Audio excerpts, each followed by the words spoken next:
How's it going, guys? So in today's tutorial, we're going to be making this text animation here in geometry nodes. It's really fun. It's really cool. It's a bit of a hybrid process, and I really love the animation, but we'll get into that right after this quick shout out. Welcome to Real-Time Materials, a collection of customizable procedural materials compatible with Eevee and cycles. With over 6 years of experience, I have created an add-on currently containing 240 materials across 14 surface categories. This add-on will speed up your workflow, allowing you to stay creative while maximizing your artistic output. You might be thinking, what about image textures? Image textures are easy to set up but don't give you any control. Real-time materials are loaded with custom properties, giving you the freedom to change roughness, color, and all kinds of patterns. You can change the shape of wood, the direction of cloth weave, and the size of scratches, among many other parameters. Even if you already know how to make procedural materials, imagine the time you will save if you could apply those materials in one easy click. All right, so this is the project file that we are going to be creating here, and if we go here to the render, this is how we're looking, and we also have some really cool compositing at the end to really give it some spice, a little bit of noise. I love noise. See how it gets a little bit noisy there. Really spreads out down here.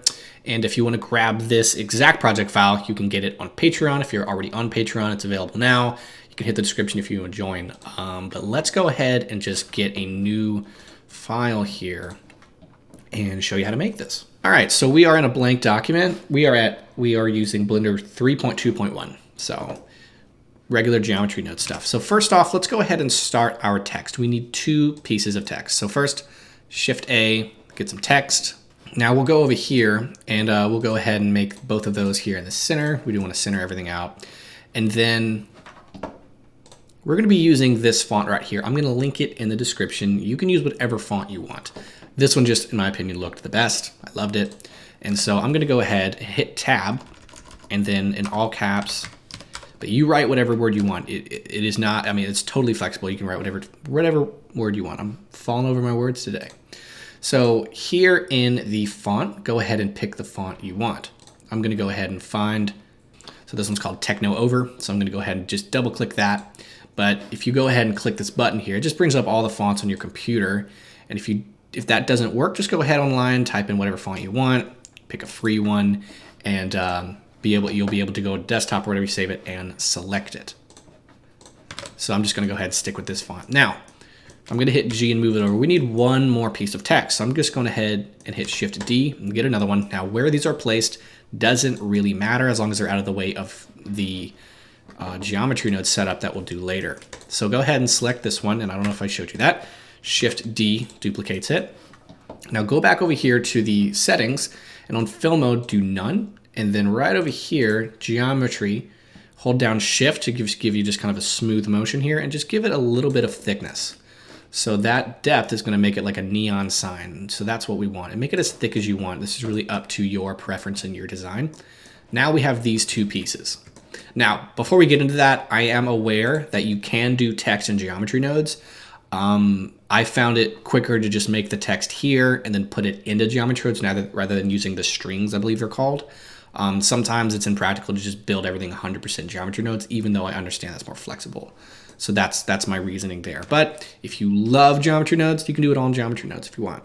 So I'm going to go ahead and get just a plane. We're going to go here to geometry nodes. I'm going to delete this window. I'm going to click new. And we're just going to go ahead and delete this. And then what you do is right up here in the outliner, just click and drag and bring that text straight into here.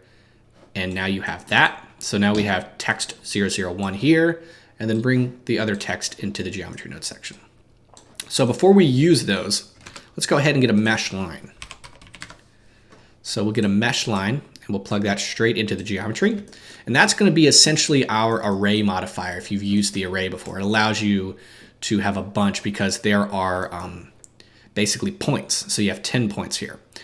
And what we'll do is we'll get an instance on points because we want to be able to instance these objects onto this line with all those 10 points that are available here.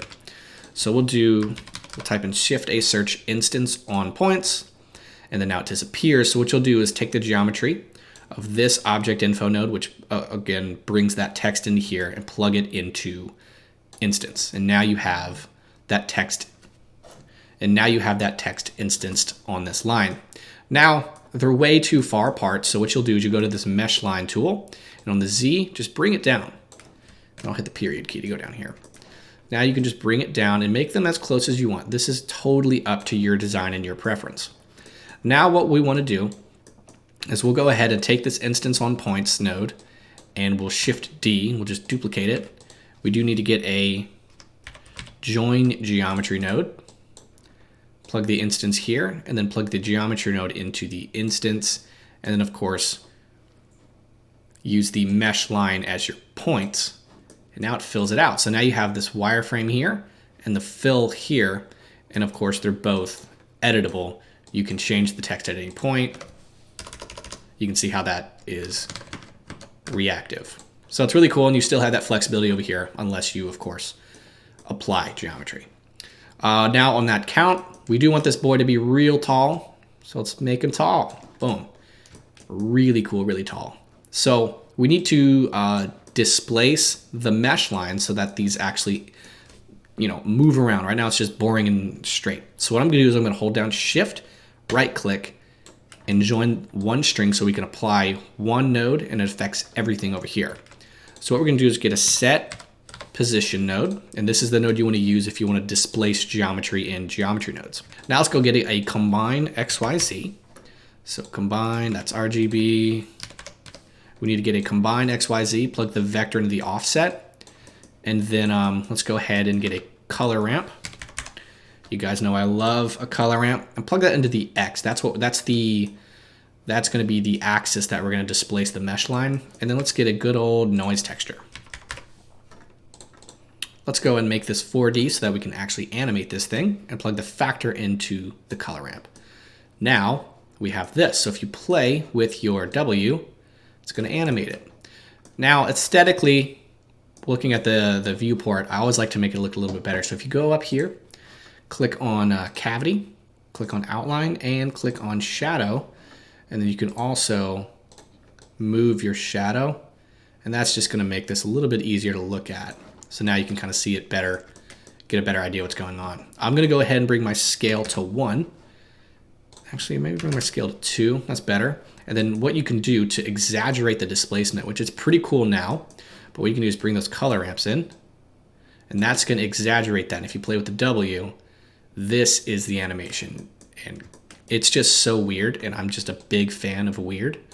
And then, you can play with your detail and kind of makes it a little bit crazier. You can play with your roughness to make everything just go kind of berserk. So it's just like a noise texture. If you're used to node-based shading, you kind of have a good idea what's going on here. So color ramp's a little too dramatic. There we go. I think this is probably appropriate and animates just enough. Now, if you bring your detail to 0, you get this, which is really bizarre. So I kind of like a value of 2, maybe a little bit more. And I think that gives you just enough detail to really play with this whole craziness. So now we have that. What we could do now is just go ahead and animate this. Now is probably a good time to save. So I'm going to call this tut. All right, title it whatever you want. But that'll save you in case something goes bad. All right, so now we're going to go ahead and loop the animation so we can actually animate this guy, of course, in a loop. So bring your W to 0, go to your preferences, and make sure your default interpolation is set to linear here in the animation section. Sorry, went a little too fast there. So go to the animation section, put your default interpolation to linear. If you're ever doing looping animations, this is going to be the killer. If you just have it at the default Bezier, it's not going to loop. Make sure you're linear. So let's go ahead and I'm going to go bring this up for more space. Let's get this noise texture and just duplicate it so that it is exact to this one. It needs to be exact. Now let's get a mix RGB. What we're doing now is the kind of rigorous process that it takes to loop noise textures. So I'm just going to go ahead and bring my factor all the way to 0. So here in the W, let's see, how reactive is it? Something like that. So I'm going to go ahead right over here where it has a plus icon and bring it up and go ahead and get a timeline. So we definitely want a timeline. Now, hovering over here, hit the back arrow to go to frame 0. Right here, hit I, and then we'll go to the very end And let's go ahead and scroll. And then let's give it a value of 3. Let's see how well that does. Hit I. Now that you're at the very end of your timeline, go ahead with this W at 0, hit I. Now remember, this is 3. So when we go back and go back to frame 0, we'll do -3. Just like that. Hit I. And then staying at frame 0 right here on this mix RGB, hit I, go to the end and just slide it over and then hit I again. So now we have a looping animation. If you want to see if it loops seamlessly, go to the very end, and there we go. We have a seamless loop. And then of course, if you change any settings here in the noise texture, make sure the exact same changes are applied on both. We want them to be exact. Everything else within this node tree can be changed and it will still loop. So now we have our animation. So now let's go ahead and get a material. So there are basically 2 pieces of geometry that create this. Of course, we have this object and this object. Now they end here. So what we need to do, so this line represents one of the objects, this line represents the other object. So let me see, which one is it? Okay, so this one down here is the one that fills it out. That's gonna be a black material. This wireframe is gonna be the one that glows. So let's go ahead and get a set material node, and then we'll get that material here. And then let's go ahead and duplicate this, and we'll get another material. And click new, and then we'll get 002. So material 002, let's just go ahead and make that base color black, bring the specular down so nothing reflects. And then material 001, I'm just gonna double click it and call it glow so we don't mess it up. That is gonna be our glowing material. Now let's go ahead and hop on over to shading to finish this off and shade it. So let's go ahead and just go to the Eevee render engine, which is the cycles. So let's go over here to Eevee and turn on your bloom. That's super important. All right, so we have the glow material right up here. When it's selected, that's gonna be slot 1 for me. So I'm gonna go ahead and delete this guy, search EM for emission, plug that there. Let's go ahead and get a color ramp, plug the color into the color, and let's get 3 colors here. So we're gonna start here with R, with red. I'm just calling it R because we're sliding that over for the R. And then for the B right here, G, let's do G, just keep the order right. And then we'll do this right here, which is gonna be the B for blue, pure blue. So now we have these 3 colors. Let's go ahead and get a gradient texture, plug the color into the color, and we're gonna keep it linear. So now you can see it's doing this. With the Node Wrangler add-on enabled, go ahead and hit Control T, and then we'll get that object coordinate and do that there.